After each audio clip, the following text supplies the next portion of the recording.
Olá, meus amores, tudo bem com vocês? Eu sou a Diana Lucas e aqui nesse canal eu falo sobre filmes, casos criminais, séries, vlogs alguns dias de semana, entre outros assuntos. Então, se você gosta desse conteúdo, não esqueça de se inscrever, deixar o seu like, o seu comentário, que isso é bastante importante, principalmente agora no começo do vídeo.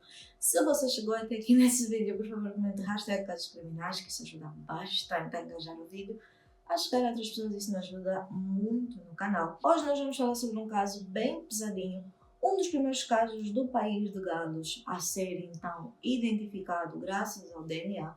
E eu achei isso espetacular, eu achei que é um caso que eu não vi quase ninguém falar aqui no YouTube, principalmente no YouTube português. Prestem atenção aos gatilhos que eu vou deixar aqui na tela e, sem mais delongas, pega a sua pipoca, soca com açúcar e vamos para o nosso caso de hoje.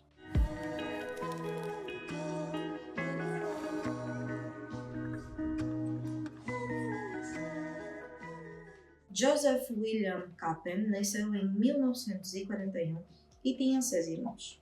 O casamento dos seus pais terminou quando ele era jovem e foi criado pelo padrasto em Port Talbot, uma cidade fortemente industrial no país de Gales, dominada por grandes indústrias de aço. Joseph começou a chamar a atenção das autoridades por volta dos seus 11, 12 anitos, com pequenos furtos de carros, furtos em pequenas lojas, furtos à mão armada, coisas assim, e ele era um pouco violento, aglomerando então mais de 30 passagens na cadeia a partir dos seus 12 anos, até que ele foi bem adulto, e nós vamos ver isso ao longo do caso. Quando tornou-se maior de idade, Joseph começou a trabalhar em determinadas vezes como motorista de caminhão, às vezes como de ônibus, e posteriormente como segurança. Ele nunca permaneceu no emprego por muito tempo e sempre foi descrito como solitário, isolado e bastante introvertido. Joseph também, aos seus 21 anos, ainda no mundo do crime, a trabalhar como motorista, às vezes como segurança, ele conheceu então a sua primeira esposa, e na verdade única, que foi Christine Powell, de 17 anos. E eles mantiveram o relacionamento até que ela fizesse então seus 19 aninhos para eles poderem se casar. Mas esse casamento era muito conturbado. 10 dias depois deles se casarem, ainda na lua de mel, Joseph foi preso por roubo. E enquanto Joseph estava preso, Christine deu então à luz a sua primeira filha. E isso mudaria meses depois que Joseph saiu e ele começou a abusar dela constantemente, até que ela então ficou grávida do seu segundo filho, que foi Paul. Mais tarde, Christine testemunhou que Joseph era fisicamente abusivo com ela e estuprava a cada 2 semanas. Só para vocês terem uma noção de como é que o Joseph era bem conturbado, em algum momento, com o seu filhinho Paul, eles foram passear na praia com o cachorro da família e o Joseph decidiu que devia estrangular fisicamente até o cachorro perder a sua vida e deixou-lhe mesmo aí só porque o cachorro era velho demais. Com o seu filho a assistir tudinho. Joseph era conhecido por perseguir regularmente adolescentes locais durante o casamento, com o trabalho de segurança, dando-lhe a oportunidade de interagir com elas. Quando Joseph não estava a trabalhar como a segurança, ele ia trabalhar como motorista de ônibus ou de caminhão, e ele era bastante conhecido entre os seus colegas como aquela pessoa que durante os intervalos ele ia abordar adolescentes no largo então do lar de si, para poder estar mais próximo de adolescentes, meninas muito mais jovens. E os seus colegas achavam estranho, mas ficavam é o jeito dele. Em 1964, Joseph tentou forçar uma estudante de 15 anos em seu conjunto habitacional em Sandfields, mas ela conseguiu escapar. Em fevereiro de 73, um homem parecido com Joseph pegou 2 mulheres que pediam boleia e as levou para uma estrada isolada, próxima, antes de tentar estuprar as 2. Mas elas também conseguiram escapar. E essas 2 adolescentes não relataram propriamente à polícia no momento em que aquilo aconteceu, porque uma delas ficou com muito medo da reação do pai. Lembra que estamos a falar de uma época bastante antiga? Se hoje é complicado, imagina antigamente. No sábado de 14 de julho de 1973 ainda, Sandra Newton, de 16 anos, desapareceu após uma noite em Britton Ferry.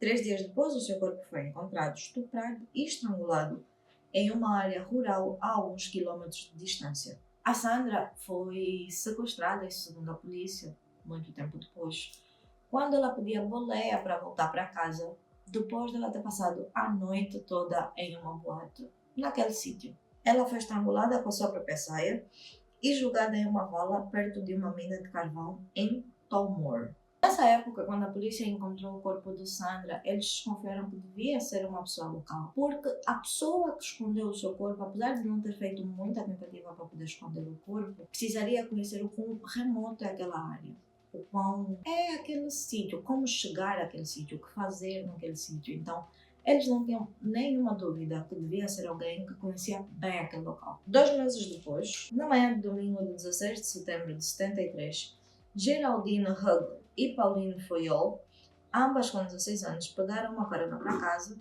depois de uma noite de sábado em uma boate em Swansea. Na manhã seguinte, a polícia encontrou o corpo das duas meninas estrangulado e estuprado, isso por causa das formas como as roupas e a sua posição corporal e a autópsia mais tarde registaram. E elas estavam simplesmente a 8 km de distância de casa. Parecia que uma garota tentou escapar do seu agressor e conseguiu chegar a metros de distância da estrada, perto de onde o seu pai trabalhava, mas o agressor conseguiu chegar antes e a matou.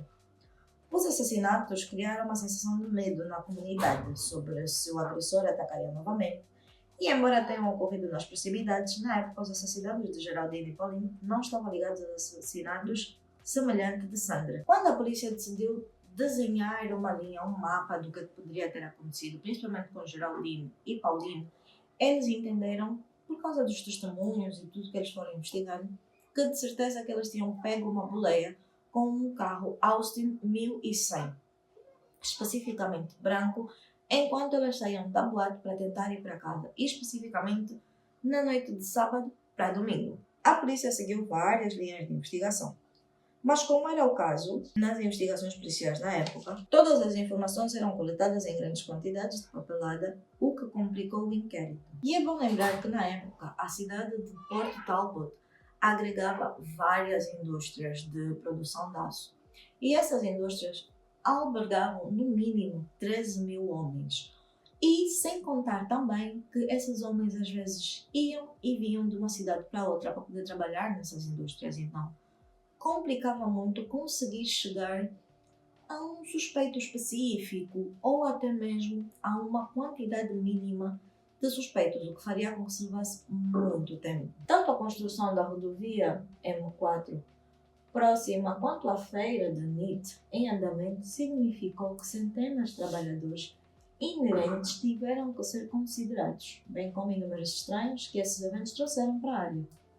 Os detetives tentaram rastrear os homens que possuíam um Austin 1100 na área, mas isso significou que mais de 10.000 motoristas tiveram que ser visitados e interrogados. Na época, lá no país de Gales, não acredito que seja somente na cidade de Port Talbot, acredito que seja em todo o país, a semana de trabalho contava apenas com 3 dias, vamos supor, segunda, terça e quarta. O resto da semana, as pessoas não trabalhavam, isso servia para todos, incluindo a polícia. Logo, isso acabou por complicar muito mais as investigações, porque o tempo de trabalho era curto, o salário era curto, tudo era muito curto. E as pessoas podiam estar na cidade como fora da cidade, o que dificultava ainda mais a poder, então, estabelecer uma comunicação e uma investigação com todo mundo. No entanto, um dos homens que foi investigado como parte das investigações sobre o modelo do carro foi o próprio Joseph, que era dono de um carro com as mesmas descrições. Só que quando a polícia apareceu na casa dele, convenientemente, o seu Austin 1100 estava com os pneus desmontados sobre blocos e ele disse que não tinha como ele usar o carro naquele estado e que ele já não usava o carro há bastante tempo. E a Cristina, que era sua esposa, acabou por ter um álibi que colaborava muito com as histórias dele. No entanto, nos dias após os assassinatos, o carro de Joseph foi registrado como estando na estrada pela polícia, realizando operações de parada e verificações. Isso teria sido refutado nessa alegação, mas sem um sistema computadorizado para a referência cruzada, esse fato não foi anotado pelos detetives na época. E para quem está se a perguntar qual foi a desculpa do Joseph, foi muito simples. Ele estava na feira de NIT, que é uma das feiras que estava a ser construída. A Cristina colaborou com esse álibi do seu marido, dizendo que ele chegou em casa antes da possível hora dos assassinatos, porque essa notícia já estava a circular, então as pessoas já sabiam mais ou menos como tinha ocorrido. e a polícia não tinha propriamente como contestar esse álibi do Joseph, então eles não podiam fazer nada. Acreditem, nesse caso vocês vão passar muita raiva, então se preparem. Por falta de mais provas, né, que a polícia não tinha contra o Joseph nem contra qualquer outro homem, foi considerado suspeito, nenhum homem foi considerado suspeito, e em meados de 1974 a investigação acabou por esfriar. Mas, como a tecnologia ela não para e não espera por ninguém, em meados de 1988 testes de DNA começaram a ser feitos e um dos casos que foi reaberto foi justamente esse caso. E lembrando que até nesse momento o caso da Sandra, da Geraldine e da Pauline não estão juntos ainda, sendo esse perfil posteriormente inserido no Banco de Dados Nacional nos anos 2000 sem correspondência nenhuma. Uma coisa que eu acho que eu esqueci de contar é que todas as amostras escolhidas nos cadáveres da Geraldine e da Pauline, nesse caso, que foi o que motivou a polícia a tentar resolver esse caso, eles foram inseridos nos anos 2000, né, no caso, no banco de dados para ver se eles conseguiam um suspeito, mas eles não tinham ainda nenhum suspeito. Isso impulsionou uma nova investigação chamada Magnum Operation, ou então Operação Magnum, que levou à reconstituição dos crimes no programa de Crime Watch da BBC em 2001. E depois desse documentário, dessa reportagem que foi lançada, muita gente começou a teorizar então o envolvimento de um outro serial killer, que era o Fred West, mas ele foi descartado logo após os testes de DNA. A polícia inicialmente identificou 35 mil pessoas para a testagem, mas com o auxílio de um perfilador psicológico reduziu a lista para 500 prioritários. E entre esses 500 homens estava Joseph como o número 200. E quando eles começaram as testagens, eles descobriram que o Joseph já tinha morrido em 1990. Em outubro de 2001, os testes revelaram que Sandra Newton também havia sido morta pelo mesmo assassino, ligando oficialmente os 3 assassinatos ao único responsável. Ou seja, agora em 2001, diferente do que era nos anos de 1970, 1988 e 1990, quando Joseph morreu, agora no início dos anos 2000 nós temos os 3 casos juntos para poder então investigar como um único crime e poder então atribuir ao culpado. Diante do tempo decorrido desde os crimes, a polícia de Colt Walls adotou uma abordagem inovadora, à procura de descendentes vivos do assassino, partindo do princípio de que metade do DNA é herdado pelo pai. E essa ideia é muito boa. Eu acredito para quem assiste casos mais recentes do que esse e outros casos que já existiu dessa procura de familiares, devem saber como é que funciona. Basicamente, acredita-se que tu tens o meu DNA. É como se fosse teste de DNA de família, né? Para tu saber se ele é teu filho, se ele não é. Só que o que a polícia decidiu fazer era, eles iam colher o DNA de quase todos os homens que ainda se mantiveram na cidade, ou seja, os pais viveram na cidade, agora os filhos continuam na cidade, os pais foram criminosos na época, ou estavam na lista de suspeitos, e os filhos ainda estavam na cidade ou arredores. No caso, eles iam pedir para as pessoas se identificarem. Caso esse filho também fosse um criminoso, ele teria que ser só para ele não ter que ser preso. Vocês sabem, né? A polícia tem várias formas de agir. E eles acabaram por chegar então a um perfil. E esse perfil então reduziu a investigação a 100 suspeitos. E entre eles estava ninguém mais, ninguém menos que Paul Capin, cujo DNA apresentava semelhanças marcantes com o do assassino, embora ele já tivesse apenas 7 anos na época dos homicídios. Essa descoberta que levou da polícia até o Paul, depois deles investigarem quantos anos teria o Paul, como é que funcionava, como é que não funcionava, eles descobriram basicamente que só poderia ter sido o pai do Paul. E quem era o pai do Paul?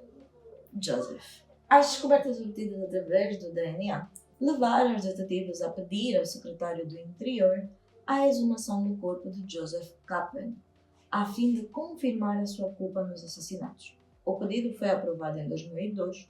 O corpo foi retirado do túmulo em meio a uma tempestade repentina, que algumas testemunhas interpretaram como um mau sinal ou um sinal sombrio.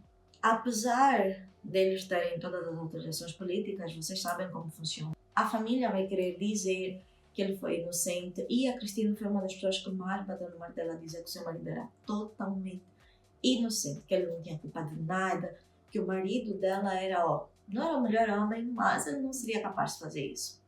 Só que ainda assim foram conduzidos testes e contra a DNA não há argumento. Ele era o culpado. Com a confirmação, a polícia do sul do país de Gales declarou os casos resolvidos. A investigação de Joseph foi a primeira no mundo a usar o rastreamento de DNA familiar para identificar um assassino em série e resolver um assassinato anteriormente não resolvido somente com DNA. Joseph também é suspeito de vários outros crimes que aconteceram na época por serem muito semelhantes aos crimes que ele cometeu, mas até o momento não existe propriamente registros, já que eles não conseguiram investigar todos os casos. Mas esse foi o nosso caso de hoje. Eu espero que vocês tenham compreendido a narrativa toda e eu achei bem importante conhecer o primeiro criminoso que fez com que essa ideia maravilhosa surgisse. E biologia é uma coisa maravilhosa. Eu espero que vocês tenham gostado da forma como eu vos trouxe o caso. Se vocês conhecem algum caso que vocês queiram que eu traga, deixem aqui nos comentários, que isso é bastante importante. Desde já eu agradeço que vocês comentem #casos criminais se vocês chegarem até aqui. E nos vemos no próximo vídeo.